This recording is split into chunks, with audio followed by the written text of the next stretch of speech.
किसान मित्रों, सफ़ेद लेट है जो खरीफ में बोई जाने वाली सभी प्रकार की फसलों को है जो सर्वाधिक नुकसान पहुंचाती है। सफ़ेद लेट को हम मई भ्रंग, जून भ्रंग, कॉकसेपर भ्रंग और गोजा लेट के नाम से भी जानते हैं और कई अलग अलग क्षेत्रों में जिसे अलग अलग नाम से जानते हैं।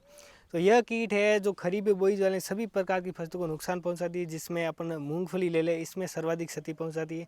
उसके बाद में अपन मिर्च ले ले, कपास ले ले, जवार ले ले, बाजरा, गन्ना, मूंग, मोट, तिल, जो भी फसलें है उसमें है जो सर्वाधिक लक्षण इसके देखने को मिलते हैं।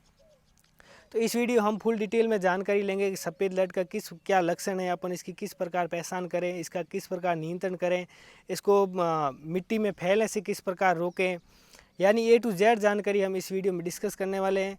तो सभी किसान साथियों को नमस्कार, मैं KR सैनी और आप देख रहे हैं एग्री इन्फॉर्मेशन यूट्यूब चैनल। तो आप हमारे चैनल पर नए हैं तो चैनल को सब्सक्राइब ज़रूर करें और पास में पड़े बेल आइकन को जरूर प्रेस करें ताकि खेती बाड़ी से संबंधित ए टू जेड जानकारी है जो आपको समय समय पर सबसे पहले अवेलेबल होती रहे। तो शुरू करते हैं आज का वीडियो। तो सबसे पहले अपन बात करते हैं हम इस कीट की किस प्रकार पहचान करें।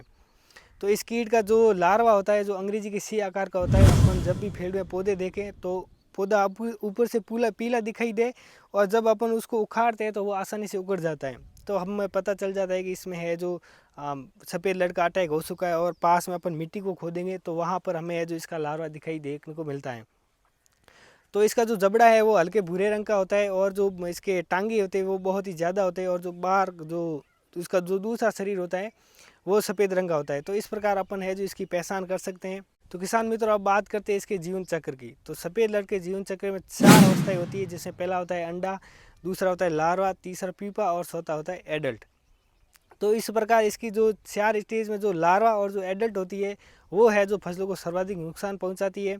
इसकी बात करें कि भाई किस प्रकार इसका प्रजनन होता है, जब मानसून की पहली भारी बरसात होती है जो मई या जून माह में हो जाती है तो उस समय है जो रात को 7:15 पर ये इनका फिक्स टाइम होता है। इस समय ये है जो बाहर निकलती हैं और जो मादा होती है वो मिट्टी से बाहर निकल कर जो नर होता है उसको अपनी ओर आकर्षित करती है और मैथुन क्रिया के लिए उसको प्रभावित करती है। उसके बाद में यह मिट्टी में चली जाती है। 3 से 4 दिन बाद मादा है जो 50 से 60 की संख्या में जो मिट्टी में अंडे देती है और जो अंडे हैं उनका उष्मायन काल 7 से 13 दिन का रहता है। उसके बाद में जो भी अंडों से लार्वा है यानी कि जो सी आकार की जो लट होती है सफ़ेद रंग की, वो मिट्टी से बाहर निकल जाती है और अपनी जो प्रक्रिया है वो शुरू कर देती है। अब बात करते हैं इसके सती की कि भाई ये किस प्रकार है जो फसलों को नुकसान पहुंचाता है। तो जो अंग्रेजी के सी आकार की जो इस लट का जो लार्वा होता है वो सबसे पहले तो मिट्टी में पड़े कार्बनिक पदार्थों को खाता है, जैसे कि मिट्टी में जो भी फसल अवशेष है उनको खाता है। उसी के साथ में अगर किसान साथी है जो कच्ची गोबर की खाद का है जो खेतों में इस्तेमाल करते हैं तो हमें है जो सफ़ेद लट का प्रकोप है जो बहुत ही ज़्यादा देखने को मिलता है, क्योंकि सफ़ेद लट का जो प्रिय पोषक पदार्थ होता है वो होता है अपने गोबर। कच्चे गोबर में इसकी जो गुणन है वो बहुत ही ज़्यादा होता है। तो इस प्रकार अपन है जो देख सकते हैं ये फसलों को नुकसान पहुंचाता है। जो इस कीट से जो प्रकोपित जो पौधा होता है वो ऊपर से पीला पड़ने लग जाता है। अपन उस पौधे को उखाड़ेंगे तो वो आसानी से उखड़ जाता है। उसी के साथ में जो पौधे के अपन आसपास है जो मिट्टी को खोदेंगे तो वहाँ हमें है जो इसका लार्वा देखने को मिलता है। दूसरे में बात करें तो इसका जो एडल्ट होता है वो भी इसके जो पीरी पौधे होते हैं वो होते हैं, जैसे अपने सेंजना ले लो, नीम ले लो, खेजड़ी ले लो, बबूल ले लो और भी जो पौधे हैं उस पर है जो ये आश्रित रहता है और वहाँ पर है जो उनको खाता रहता है। और जब फील्ड में है जो इसका अपन तैयारी करते हैं तो ये जो फसलों को नुकसान पहुँचाने को हमें देखने को मिलता है। अब बात करते हैं कि भाई अपन किस प्रकार इसका कंट्रोल करें, किस प्रकार इसको है जो फसलों को नुकसान पहुँचाने बचाए ताकि जो किसान साथी है जो अधिक से अधिक उत्पादन ले सके। तो सबसे पहले अपन बात करते हैं प्रिवेंटिव के तौर पर किस प्रकार अपन है जो इस कीट को फैलने से पहले ही कंट्रोल कर लें ताकि जो हमारी फसल है वो एकदम स्वस्थ रहे, क्योंकि ये जो कीट है 20 से 100% तक फसलों को क्षति पहुंचाता है। अगर हम इसका समय पर कंट्रोल नहीं करते हैं तो सारी की सारी फसलों को है जो ये सौपट कर लेता है। तो सबसे पहले अपन प्रिवेंटिव में देखें तो अपन है जो फेरोमोन ट्रैप आते हैं उनका इस्तेमाल करें, जिसे फेरोमोन ट्रैप में एक ल्यूर लगता है जिसका नाम है हेलिकोर्पा आर्मीजेरा, जो मार्केट में है जो हेलील्यूर के नाम से आता है। तो उसकी आप है जो 8 से 10 ट्रैप को आप है 1 हेक्टेयर में लगाएं। इसमें एक मादा हार्मोन होता है जो नर को अपनी ओर आकर्षित करता है और जो नर है उसमें आकर पंच में फंस कर मर जाता है। दूसरे तौर पर देखें तो आप है जो शाम को 7:30 बजे है जो लाइट ट्रैप आता है उसका इस्तेमाल करें। उसकी भी आप है जो 8 से 10 लाइट ट्रैप है जो 1 हेक्टेयर में लगाए, उसके द्वारा आप इसका कंट्रोल कर सकते हैं। अगर आप चाहते हैं कि बहुत ही कम खर्चे में है जो अपन इस कीट का किस प्रकार नियंत्रण करें, तो आप जैसे कि अपने बल्ब हो गया घर वाला लाइट, उसको आप है जो 1 बीघे में 1 बल्ब को लगा लें और उसके नीचे एक बड़ा सा पात्र ले लें, जैसे कि प्लास्टिक की तगारी हो गई वो ले लें, उसमें पानी डाल दें और उसी के साथ में थोड़ा सा सरसों का तेल डाल दें और उसके साथ में थोड़ी सी इंसेक्टिसाइड मिक्स कर लें, जैसे क्लोरोपिड हो गया, अपने क्लोरपायरीफॉस हो गया, इमिडा हो गया, फिप्रोनिल हो गया, उसकी मात्रा आप थोड़ी सी डाल दें ताकि जो कीट है उसी के साथ में जो दीमक है वो भी रात्रि के समय है जो उड़ती हुई दिखाई देती हैं, तो वो लाइट ट्रैप की ओर आकर्षित होगी और उस पानी के जार में है जो फंस जाएगी और जो इंसेक्टिसाइड है उसके कारण मर जाएगी। तो इस प्रकार भी आप इसका कंट्रोल कर सकते हैं।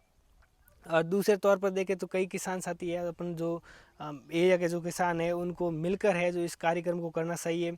जो भी इसके पोषक पौधे हैं जैसे खेजड़ी है, बबूल है, नीम है, सेंजन है, मोरिंगा है, तो उसके ऊपर आप है जो क्लोरपायरीफॉस या फिर आप है जो इमिडा क्लोरोपिड का भी ले सकते हैं, जिससे जो इसका एडल्ट होता है उसको आप ख़त्म कर सकते हैं, जिससे जो आगे की प्रक्रिया वो नहीं होगी और यहाँ पर भी आप इसको ख़त्म कर सकते। तो किसान मित्रों अब बात करते हैं जैविक नियंत्रण की।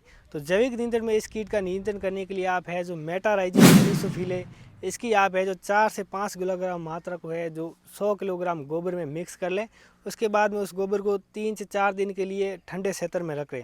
जो मेटाराइजिम एनिसोफिले होता है वो एक प्रकार की जैविक फफूंद है, जो कीट होते हैं उसके शरीर के ऊपर ये गुणन करता है, जो वृद्धि करके है जो इस कीट को नष्ट कर देता है। उसको छिड़कने के बाद अपन है जो हल्की सी सिंचाई कर ले ताकि जो भी अपन ने जो मेटाराइजिम डाला है वो पौधे की जड़ों तक पहुंच जाए और जो कीट है उनको नष्ट कर ले। दूसरे में अपन देखें तो जो बिवेरिया बेसियन आता है उसकी भी आप है जो 3 से 4 किलोग्राम मात्रा है अपने 60 से 70 किलोग्राम गोबर में मिक्स कर लें और उसके बाद में उसको 3 से 4 दिन के लिए जो ठंडे क्षेत्र में रख लें। उसके बाद में आप है जो इसका भुरकाव कर लें और फिर उस पर है जो हल्की सी पानी दे दे ताकि जो कीट है अपने जो बिवेरिया बेसियन डाला है वो मिट्टी के अंदर चला जाए और जो उसके गुणन और वृद्धि है वो अच्छी प्रकार होकर जो इस कीट का नियंत्रण कर सकता है। तो इस प्रकार आप है जो जैविक क्रिया के द्वारा इसका नियंत्रण कर सकते हैं। सफ़ेद लड़ के नियंत्रण के लिए जो मेटाराइजिम एनिसोफिले और जो बिवेरिया बेसियन है ये बहुत ही ज़्यादा कारगर है, जिसमें से जो मेटाराइजिम एनिसोफिले है जो 100% है जो कीटों का नियंत्रण कर लेता है। तो आप है जो इसका उपयोग करें। अपन इसके रेट की बात करें तो ये मार्केट में है 150 से 170 रुपये पर केजी के हिसाब से मिल जाता है, जो बाकी जो अपन केमिकल यूज़ करते हैं उनसे बहुत ही सस्ता होता है और जो मिट्टी है उसको भी स्वस्थ रखता है, क्योंकि अपन ज़्यादा रसायन का उपयोग करते हैं जो मिट्टी है वो जहरीली होती जाती है, जिसके कारण अपन है जो भी खाने वाली चीज़ें हैं उनके अंदर भी इसके लक्षण दिखाई देते हैं। तो हमें जैविक क्रियाओं के द्वारा ही इसका नियंत्रण करना चाहिए। अपन बात करें कि भाई अभी भी कंट्रोल नहीं हो रहा है तो अब बात करते हैं अपन केमिकल कंट्रोल की। तो केमिकल कंट्रोल में अपन है जो बायर कंपनी का है जो लिसेंटा नाम से प्रोडक्ट आता है, जिसमें फिप्रोनिल प्लस इमिडा क्लोरोपिड 40% आते हैं। तो इसके द्वारा भी आप इसका नियंत्रण कर सकते हैं। इसकी आप है जो 20 किलोग्राम या तो गोबर ले लें या फिर जो सूखी हुई मिट्टी है उसके अंदर आप है इसको मिक्स करके इसका नियंत्रण कर सकते हैं, जिसकी मात्रा आप है जो 150 से 200 ग्राम रख सकते हैं। इसके द्वारा आप इसको मिक्स करके है जो मिट्टी के ऊपर भिरका लें, उसके बाद में है जो इरिगेशन दे दें ताकि ये मिट्टी के अंदर चला जाए और इस कीट का खात्मा कर ले। और दूसरे तौर पर अपन देखें तो अपने रीब कंपनी की प्रोंटो नाम से एक दवाई आती है, इसके भी बहुत ही शानदार रिजल्ट है इस कीट को नियंत्रण करने में। तो इसकी आप है जो 2 ml मात्रा पर लीटर के हिसाब से है जब पानी देते हैं, चाहे आप फव्वारा से दे दें या फिर ड्रिप से दें। अगर आप ड्रिप से पानी दे रहे हैं तो इसकी मात्रा है जो आपको 1 से 1.5 ml रखनी है, क्योंकि इसमें जो क्लोरपायरीफॉस है इसकी मात्रा है जो 70 EC होती है, जो बहुत ही ज़्यादा है। तो इस प्रकार आप है जो इसका नियंत्रण कर सकते हैं। दूसरे में अपन देखें तो जैसे भी इमिडा क्लोरोपिड हो गया, इसकी आप 2 ml मात्रा पर लीटर के हिसाब से जो ड्रेंसिंग कर सकते हैं, या फिर आप फिप्रोनिल ले सकते हैं, थायोमेथोक्सोम ले सकते हैं, और भी जो कीटनाशी है उनका इस्तेमाल कर सकते हैं। लेकिन जो बायर का अपने लिसेंटा नाम से प्रोडक्ट आता है इसकी भी बहुत ही शानदार रिजल्ट होते हैं। तो आप इसका ही प्रयोग करें, आपको बहुत ही कम रेट में है जो हर जो खाद बीज की दुकान होते हैं वहाँ पर अवेलेबल होता है। तो आप इसके इस्तेमाल के दौरान आप इसका नियंत्रण कर सकते हैं।